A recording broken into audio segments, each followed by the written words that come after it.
Ang aking lulutuin ngayon ay parang it reminds me of our first Filipino hero. Sila Lapu-Lapu na lumaban at pinagtanggol ang kalayaan laban kay Magellan. At ito na ho, ang aking fresh na Lapu-Lapu na nabili ko kanina sa palengke. Pagkakita ko nga ho kanina, ay sabi ko, ay napakasarap na rin lutuin. At tayo ho ay magluluto na. Matapos ko ho aring makaliskisan at malagyan ng asin, ay ipiprito na ho natin ang fresh na kulapong are.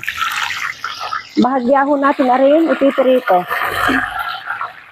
Sinama ko na rin ho aring aking fresh na managat. Napakasariwa din ho na rin.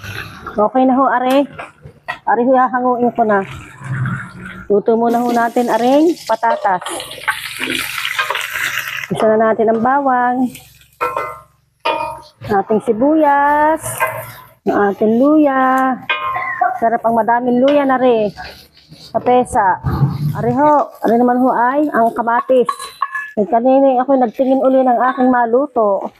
Ay paglabas ko ulit doon sa isdaan, nakita ko yung sariwang-sariwa.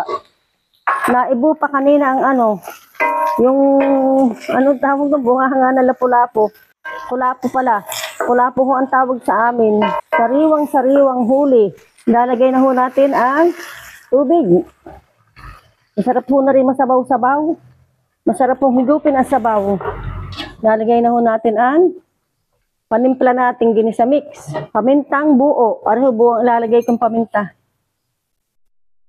Pero pang madaming pamintang buo. Tatakipan muna ho natin para madaling bumulak. Buksan na ho natin. Ayan. Tsak na rin templado na. Lalagay na natin ang isda. Ay, napaka-delicious. Selfing kainin pa. Lalagay ko na rin ho ang ating green na pechay. Pechay Tagalog. Ang ating beans.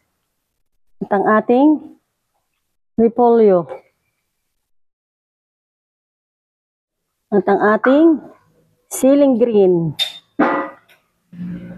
Para naman aan-onahan lang natin ng tubig. Para ho ay madaling maluto para maging half cook ulit. Maluluto na ho aray sa pagarni-garni. Okay na ho aray, luto na ho aray. Aray na ho ang aking nalutong very fresh na pesang Lapu-Lapu.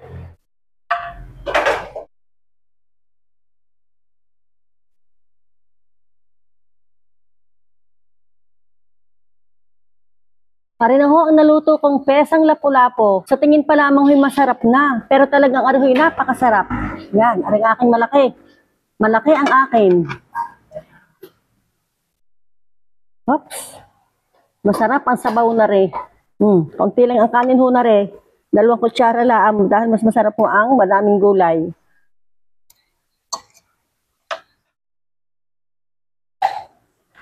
Sarap. Masarap kumain ng sariwang-sariwang isda. Talagang manamis-namis ang lasa nito. Hindi na ho sa amin talagang madaming sariwang isda. Dahil kami nakapaligid sa dagat.